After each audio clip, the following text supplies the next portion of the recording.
You're scrolling at 11 p.m., not looking for anything. Then you see it. Something you'd half thought about once. You tell yourself you're just looking.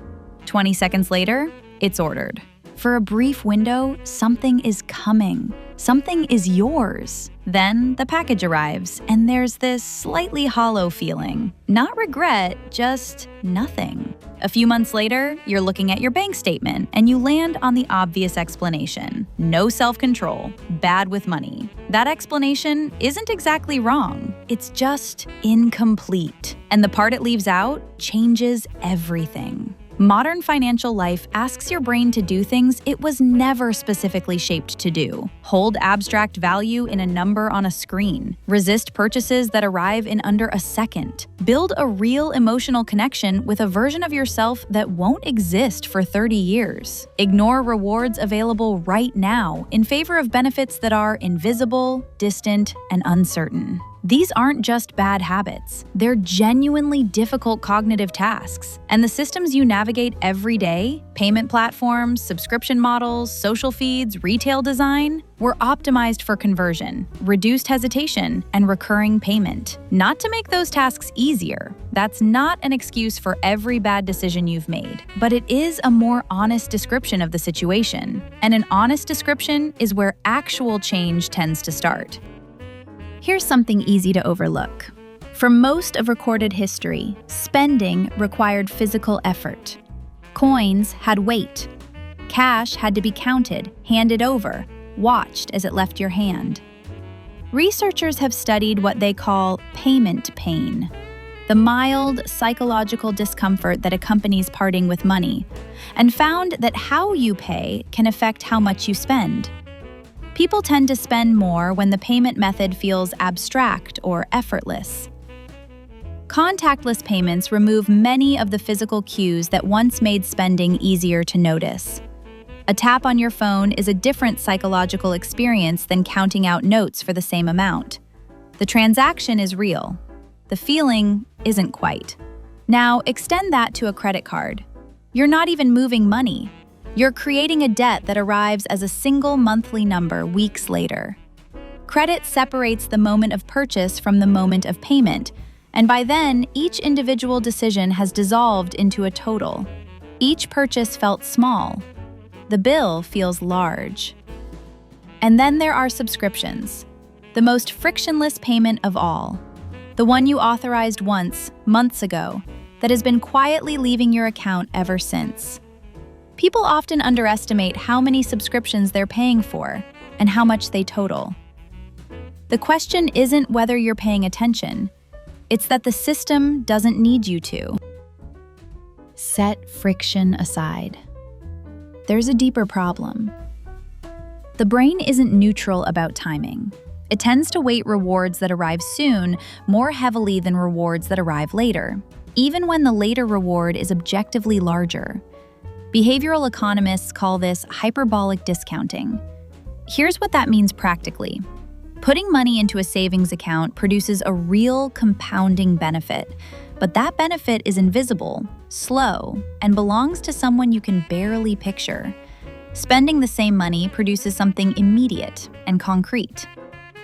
This gets stranger when you think about your future self. When people imagine the person they'll be in 10 or 20 years, that person tends to feel less vivid, less emotionally close, almost like imagining a stranger. Research suggests this sense of distance from our future selves can influence financial behavior. Think about the last time you set up an automatic transfer to savings, then quietly canceled it a few weeks later when the rent felt tight and retirement felt theoretical. The math hadn't changed. The emotional distance had simply returned. Which might explain something genuinely strange. People who understand compound interest perfectly, who know exactly what they should do, and still don't do it. The knowledge is there. The emotional connection isn't. The future has to win every single time for standard financial advice to work. The present only has to win once. Not all spending is impulsive. Some of it is considered, deliberate, and makes complete psychological sense, even when it makes no financial sense. Because money is not just a medium of exchange, it's a medium of communication. What you buy tells a story about who you are or who you want to be. The laptop that signals you're serious, the gym membership that means you're the kind of person who works out, the course you buy because buying it feels like beginning. Purchases can function as identity claims, both to other people and to ourselves. That last category is worth sitting with. This is an investment in myself, is something people say and sometimes mean when they buy things they never use. The purchase doesn't represent the behavior, it substitutes for it.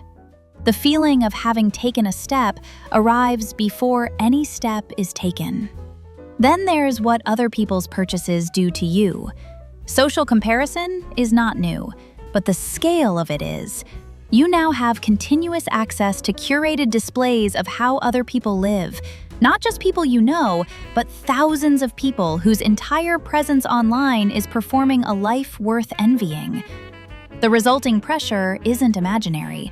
It creates real discomfort, and spending is one of the most available responses. The purchase rarely closes the gap, but the impulse was responding to something real. Here's the strangest piece of this. A significant amount of the good feeling that drives spending happens before the purchase arrives. The browsing, the adding to cart, the reading of reviews, imagining how it will feel, the looking forward to it. Dopamine gets described as a pleasure chemical so often that it's worth correcting. It's more accurately understood as being involved in anticipation, motivation, learning, and prediction.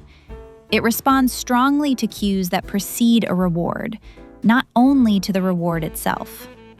By the time the package arrives, much of the anticipatory excitement may already have faded. The thing is exactly what it looked like.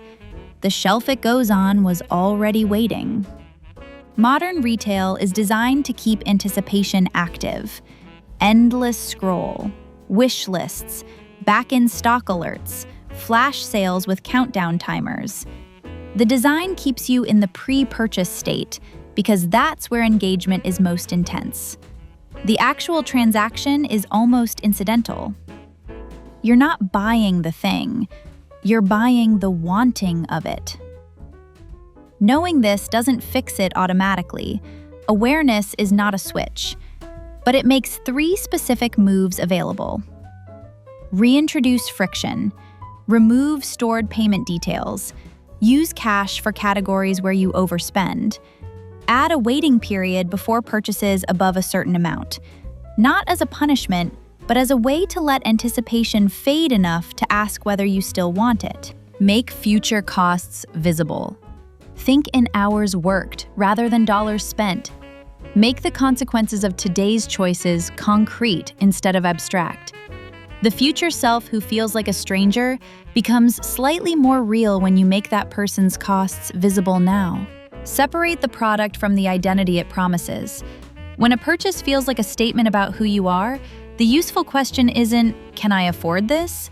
It's, "What am I trying to feel? And will this actually produce that feeling?" None of these are discipline. They're environmental changes that make the thing you actually want easier to choose. You're not simply failing at something other people find easy. You are navigating a consumer environment optimized to reduce hesitation, increase conversion, and make spending feel almost effortless. Which means the story that you're just weak, just undisciplined, just bad with money, keeps you blaming yourself instead of noticing the system around you. Shame keeps your attention on yourself. It doesn't change the environment. Awareness doesn't change the environment either, but it shifts the question from, "Why am I like this?" to, "What is happening right now? And do I want to let it run?" That gap between the trigger and the response is thin, but it's real. You're not broken. You're operating inside systems designed by people who understood your psychology better than you were ever taught to understand it yourself. That's not an excuse. It's a map. The uncomfortable question worth sitting with isn't whether you can change.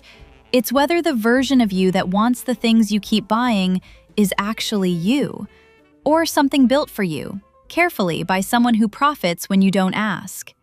And maybe that is where the real work begins, not with blaming yourself, but with noticing the systems around you and the moments where you still have a choice. If this video made you pause, leave a like.